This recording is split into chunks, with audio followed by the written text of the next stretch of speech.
आगे बढ़ते हैं, दिल्ली की बात करते हैं। दिल्ली में कोरोना के बढ़ते मामलों के बीच अनलॉक 4 की गाइडलाइंस पर अहम बैठक हो रही है। इस वक्त उपराज्यपाल अनिल बैजल की अध्यक्षता में यह बैठक की जा रही है। डीडीएमए यानी दिल्ली डिजास्टर मैनेजमेंट अथॉरिटी की ये बैठक है। आपको बता दें कि दिल्ली मेट्रो सेवा के लिए अनलॉक 4 में ये साफ कर दिया गया है कि 7 सितंबर से उसे चालू किया जा सकता है, लेकिन लगातार जो दिल्ली में केसेस बढ़ रहे हैं उसको लेकर अब कहीं ना कहीं एक संशय है। पहले तो मुख्यमंत्री अरविंद केजरीवाल ये मान रहे थे कि मेट्रो सेवा शुरू करनी चाहिए, लेकिन लगातार जो केसेस अब बढ़ते जा रहे हैं उसको लेकर जो कंट्रोल में हो गए थे, 90% से ज्यादा रिकवरी रेट था, उसको लेकर अब एक सवालिया निशान है। इस बैठक में खुद मुख्यमंत्री अरविंद केजरीवाल भी हैं और सत्येंद्र जैन जो स्वास्थ्य मंत्री हैं वो भी हैं, मुख्य सचिव विजय देव समेत तमाम अधिकारी इस बैठक का हिस्सा है। और कैसे मेट्रो चलाई जाएगी, क्या उसके दिशा निर्देश होंगे, गाइडलाइंस होंगी, उस स्टैंडर्ड ऑपरेटिंग प्रोसीजर, इस सब को लेकर एक जानकारी इसमें आ सकती है। केंद्रीय मंत्री हरदीप पुरी डिजिटल माध्यम से प्रेस कॉन्फ्रेंस कर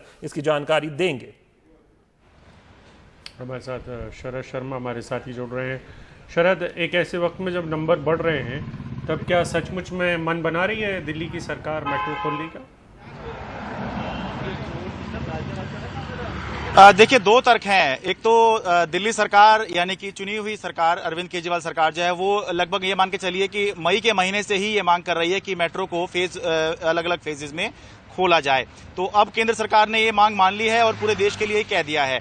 लेकिन दूसरी तरफ ये तर्क आ रहा है कि अब दिल्ली में मामले बढ़ने लगे हैं, लेकिन इस तर्क की काट के लिए ये भी कहा जा रहा है कि मामले तो पूरे देश में ही बढ़ रहे हैं, तो क्या पूरे देश में मेट्रो नहीं खुलेगी?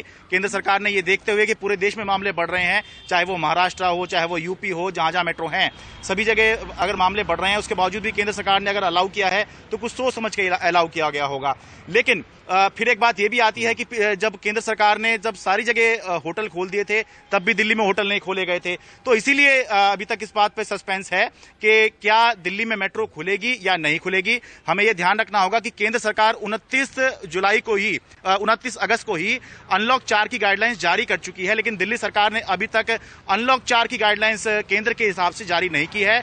जो जारी करना था उसको उसने ये कहा कि 2 सितंबर तक स्टेटस को बना रहेगा। तो 2 सितंबर आज हो गया है, तो अब कुछ ही देर में ये फैसला हो जाएगा कि क्या दिल्ली मेट्रो 7 सितंबर से दिल्ली में खुलने वाली है या नहीं।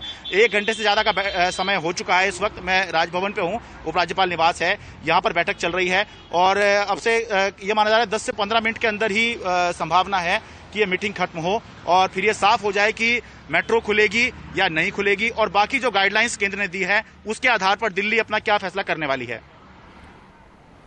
शुक्रिया शरद इस पूरी जानकारी के लिए। तो कहीं ना कहीं ये पूरा सवाल है, पहले ये मांग तो दिल्ली सरकार की रही है और एक समय ऐसा भी आया जब रिकवरी रेट 90 के ऊपर पहुंच गया था, लेकिन पिछले कुछ दिनों में वो घटा है और लगातार अब तो मामले 2000 के ऊपर पहुंच गए हैं, जो एक समय 1000 से भी कम हो गए थे, जो एक समय डेथ्स 10 से भी कम हो गई थी प्रतिदिन दिल्ली में, वो अब बढ़ गई हैं। पिछले 40-50 दिनों में सबसे ज़्यादा आंकड़े आ गए हैं।